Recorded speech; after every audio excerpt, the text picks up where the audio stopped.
The Clown Prince of Crime is on the loose once again following another deadly attack, and the only one who can track him down is Jim Gordon. What'll happen next? Well, let's hop into the pages of the Joker issue number 1 and find out together, shall we? So then, as the comic opens back up, we are reacquainted with Commissioner Jim Gordon. Well, former Commissioner Jim Gordon. In truth, we haven't actually seen this guy play a big part in Batman stories, since that ill-fated Secret Six thing from before Death Metal. Jimbo is getting quite nostalgic these days, and in fact his mind goes back to his last night in Chicago before he got transferred over to Gotham, a little piece of continuity that doesn't get nearly brought up as much as you might think. Chicago PD called the transfer a promotion and a reward for a job well done, but really Jim knew that all those corrupt cops wanted him out of there. Before he left though, a veteran cop who had been there since the days of Capone asked Jimbo a very strange question, that is, have you seen your boogeyman? Have you caught him yet? Basically what he's saying is, hey, every cop has that one criminal, that one case that keeps them up at night, that one thing that haunts them forever. For this cop, it was the case of a cannibal serial killer, who he actually had the opportunity to catch but was so freaked out and sickened in the moment the guy ended up slipping away and was never actually arrested. Ever since then, that cop totally changed the way he did things, and in his own weird, drunken, wistful state tells Gordon that the next time he should ever come face to face with evil incarnate, shoot it in the head and be done with it. And well, as far as that goes, we know full well that in his time as commissioner in Gotham, Gordon danced with the devil in the pale moonlight more than once, and that devil's name was the Joker. And maybe Gordon is already seeing his laughing, contorted face every time he closes his eyes, even right now as he enters old age. In fact, this issue works really hard just to hit home how old Gordon has become. He even admits that he had been dyeing his hair for the last 5 years because Barbara told him to, but now he's decided to stop. Essentially an in-universe way to say, look, Gordon is as old as everyone remembers him being since pre-New 52. Though while we are on the subject of continuity, and this is true of indeed pretty much everything in Infinite Frontier I've read so far, there are some mild hiccups. Gordon talks about everything that Joker has taken from him, the horrible things he did to Barbara, the death of his son, James Gordon Jr., as well as being partly responsible for costing him his marriage. He does not bring up Sarah Essen, the ex-wife that was killed by the Joker, though, because again, Infinite Frontier, everyone remembers everything only when it's convenient. Also, James Gordon Jr. had a lot of his own problems and technically killed himself, but you know, try telling Jim that. All these feelings about the Joker, his life, his career, and his legacy are really churning around in Jim like never before after the events of the A-Day attack. You'll remember this if you read the last issue of Batman or the Infinite Frontier Zero issue. Basically, there was a Joker attack at Arkham Asylum. Over 500 people were killed, both medical professionals and lesser-known inmates, while some of the more famous supervillain ones all managed to escape. The Joker never actually took credit for this attack, but everyone seems to be blaming it on him right now, including the new mayor, Nakano. Nakano wants to hire Jim, oh no, not back for his old job, the one that Harvey Bullock already quit from. No, he wants to hire Jim to be a kind of Joker czar.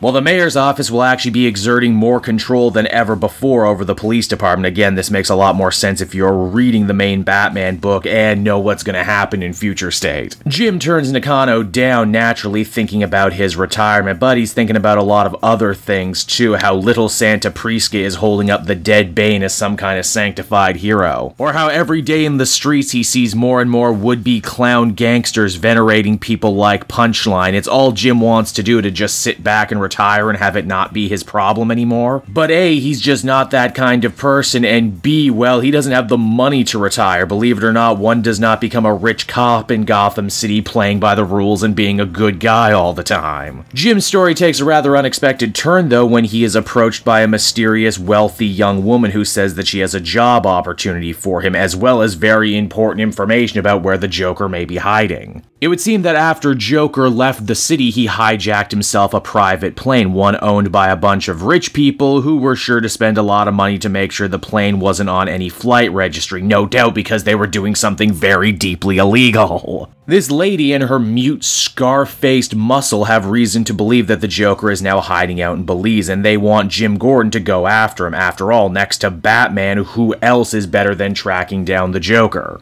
And just like an old classic detective movie, this dame is willing to pay unlimited expenses for Gordon's trip, as well as $25 million once the job is done. Why not go to Batman or the other cops with this information, though, you might be wondering? Well, this lady and her benefactors very much hope that once Gordon tracks the devil that is the Joker down, he'll end him once and for all. It's on that note right there that the main story ends, everybody, but the comic is not done. We actually have a backup dealing with the fallout from the special Punchline one-shot from a couple months ago. You see, Allison Kay's trial is quickly approaching. The only problem, though, is that her brand new cult of personality is killing and intimidating all the witnesses. This means if they ever want to see her actually get punished for the crime she committed during Joker War, Leslie Tompkins is pretty much going to have to do all the hard work on this one, but she can't do it alone, which is why she recruits Bluebird. Tompkins believed that the cops are missing something in their investigation and that there's a big murderous smoking gun hidden somewhere in Kay's college life. In fact, we absolutely know this from that special Joker anniversary issue also from a couple months back. Harper Row in her role as Bluebird is also super motivated to solve this case and quick, as she has lost her own brother Cullen to the whole Punchline subculture that is quickly taking over Gotham. And it's right around there that the comic actually ends. And so that was the Joker issue number 1, everybody, and I gotta say, I enjoy it. I think James Tynion is a real master of something I've been saying for a real long time, and that is the best way to write a story about someone so entirely evil as the Joker is not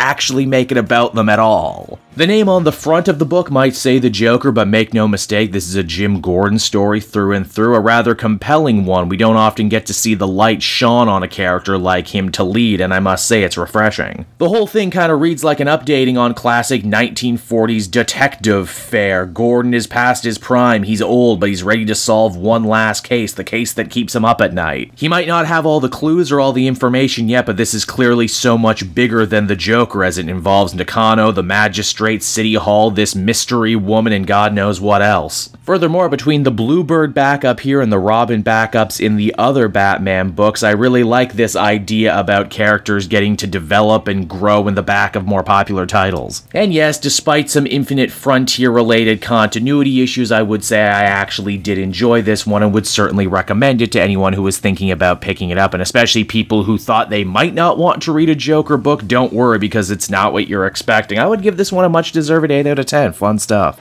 Hey there everyone, it's your old pal Cape Jewel, and if you're seeing me right now, that means you watched to the end of the video, which I am very appreciative of. It really helps drive engagement and retention and all that other good YouTube stuff. So does liking and commenting. Wink wink. If you like my content too, you should check out my Patreon page. We just redid all the tiers, so there's a ton of great rewards. You can become a patron for as little as $1 a month, and well, it would just really help me out. It's never expected, but always appreciated. So until next time everyone, I've been Cape Joel, and I will see you next time. Bye-bye.